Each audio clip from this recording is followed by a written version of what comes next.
Muy buen día, jóvenes. Comparto el video de acompañamiento para nuestra ficha número 1 del cuarto bimestre de nuestro curso de Fundamentos de Derecho. En esta semana vamos a tratar los temas como lo son los conceptos jurídicos, iniciando por comprender qué es un concepto. Cuando yo le menciono a usted la palabra mesa, usted al escuchar esta palabra pues imagina una tabla recta, puede ser cuadrada, puede ser redonda, que tiene patas que le ayudan a sostenerse en el suelo y que es utilizada para comer, para trabajar, para distintas actividades. Lo mismo va a suceder con los conceptos jurídicos, pero como su mismo nombre lo indica, pues tienen que relacionarse con el derecho. Tenemos los conceptos jurídicos especiales o particulares. Estos pues van a ser, como su nombre lo indica, más concretos, más específicos a determinada área del derecho. Por ejemplo, si yo le digo delito, usted piensa en algo malo, en algo que se cometió, que no era correcto, por ejemplo, asesinato, robo, violación, etc. Si yo le digo a usted, por ejemplo, salario, pensamos en el trabajo, ¿verdad? O si le hablo de divorcio o de matrimonio, estamos tratando distintas áreas del derecho. En este caso, pues hablamos del derecho penal, del derecho laboral, del derecho civil. Entonces puede darse cuenta usted que tenemos conceptos jurídicos que son especiales de determinada área del derecho. Por otro lado, los conceptos jurídicos fundamentales, pues son aquellos tan importantes que si ellos no existieran, no podríamos comprender el resto de una norma jurídica o del mismo derecho, ¿verdad? Dentro de las características de los conceptos tenemos la universalidad, su conocimiento, su aplicación necesaria, que nos dice que son sumamente importantes, necesarios, fundamentales para que se pueda comprender una norma jurídica. Por otro lado, encontramos los conceptos jurídicos fundamentales formales. Dentro de ellos encontramos la norma jurídica. ¿Y qué es la norma jurídica? Pues es aquella que forma un sistema coactivo y organiza la conducta social, promoviendo derechos y obligaciones a cada persona.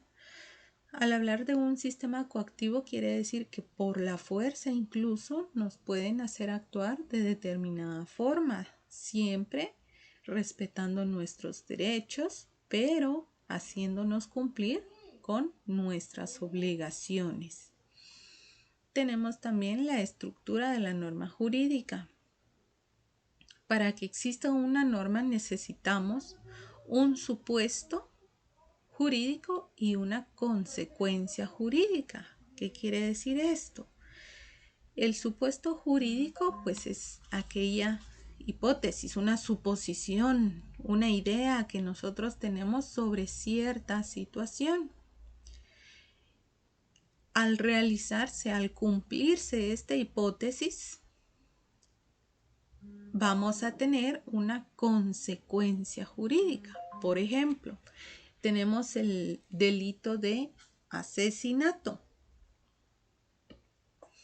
Al momento de que una persona asesine a otra, obviamente va a tener una consecuencia y esa consecuencia va a ser de que tendrá prisión, ¿verdad? Tendrá que cumplir con cierto tiempo de prisión por haberle dado muerte a otra persona. Entonces se da cuenta.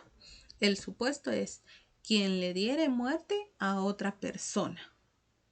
Juan viene y mata a Pedro, pero hasta que Juan cumpla con darle muerte a Pedro, es que él va a ser acreedor a una consecuencia, que en este caso va a ser una sanción de prisión.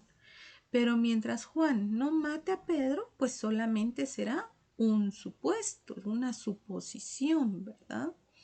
Dentro de las leyes que tenemos en nuestro país, en específico el Código Penal, encontramos muchos supuestos, aquellas hipótesis de posibles delitos que se puedan cometer, pero hasta que una persona venga y las cumpla, va a surtir su efecto la consecuencia jurídica.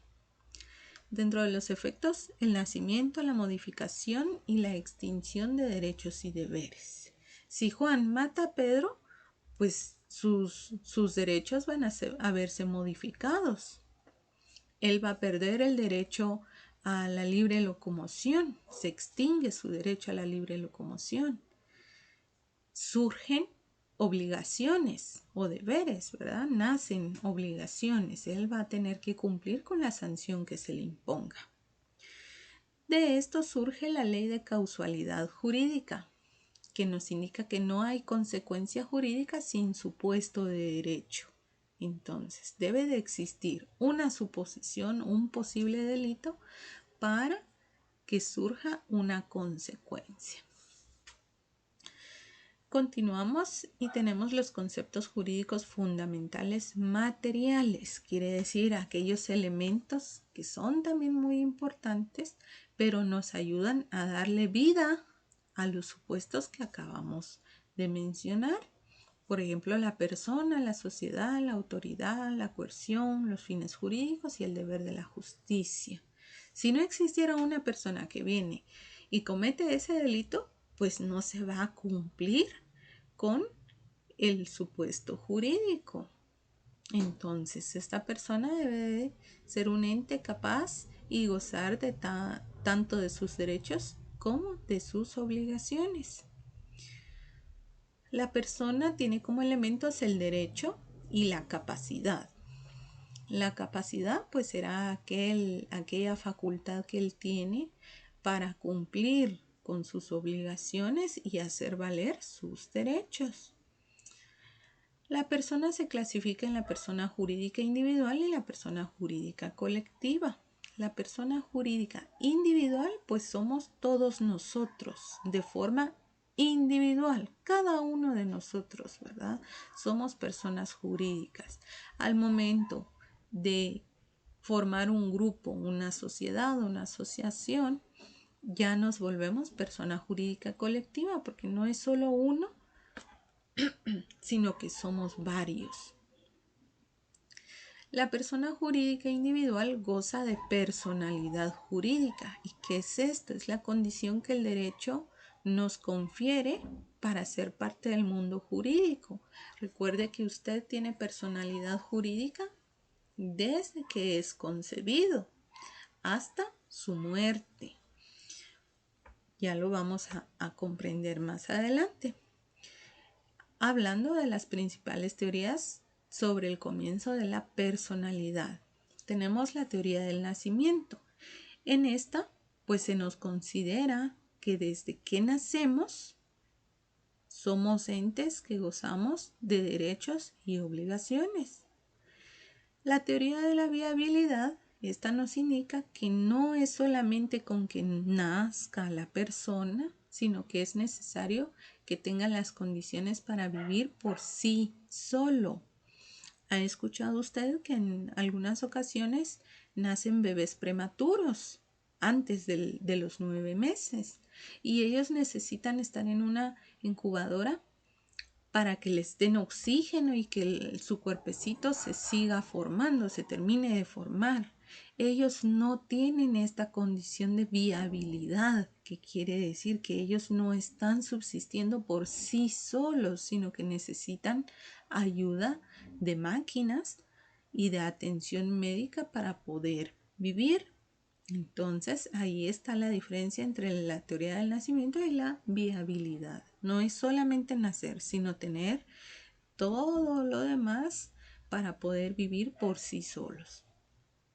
La teoría de la concepción, pues se va incluso más atrás, desde que el óvulo se une al espermatozoide, se nos considera ya como entes que gozamos de personalidad jurídica. Y nuestra última teoría, la ecléctica, conjuga las anteriores. Nos dice que desde que somos concebidos, nacemos y tenemos condiciones de viabilidad, seremos considerados como sujetos que gozamos de personalidad jurídica. Nuestro código guatemalteco, pues, abarca de cierta forma la teoría ecléctica y también la teoría de la concepción. Esto lo encontramos regulado en nuestro Código Civil. ¿Y cómo se va a acabar la personalidad jurídica, esa calidad que tiene usted como persona de tener derechos y obligaciones? Pues se acaba por la muerte. Pero tenemos dos clases de muerte, la muerte física o cierta, que quiere decir, tenemos a la persona y podemos verificar que ésta falleció, que ya no tiene signos vitales, ya no respira, ya no habla, ya no camina, ya no nada, nada de nada. Entonces ahí podemos decir que es una muerte física o cierta, porque lo tenemos enfrente y podemos verificar que ya no tiene signos vitales. La muerte presunta, por otro lado, esta debe de ser declarada por un juez. ¿En qué casos aplica?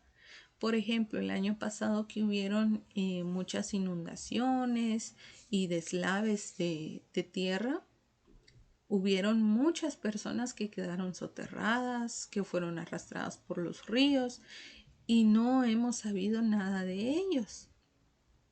Entonces, suponemos que estas personas pues fallecieron, ¿verdad? Pero para esto es necesario que un juez las declare como muertas. Entonces, no tengo un cuerpo, no sé dónde están, no sé dónde quedaron sus restos, pero sí sé que pues se lo llevó la corriente y lo más seguro es de que haya fallecido, ¿verdad? Porque ya pasó mucho tiempo y no hemos tenido noticias sobre él. Entonces lo declaramos muerte, como haber sufrido una muerte presunta. Debe realizar su actividad, por favor, subrayar todas las palabras que no conoce, leer con mucha atención toda la ficha, subraya palabras que no conozca. De ellas elabora un glosario de 20 términos como mínimo que no conozca. Los ordena alfabéticamente y por favor me coloca sus distintos conceptos. Un glosario bien bonito, bien presentable, por favor. De todos los términos que usted no conozca o los que tenga una idea, ¿verdad? Es tal cosa, pero no estoy muy seguro, entonces podemos incluirlos. Tengan muy buen día.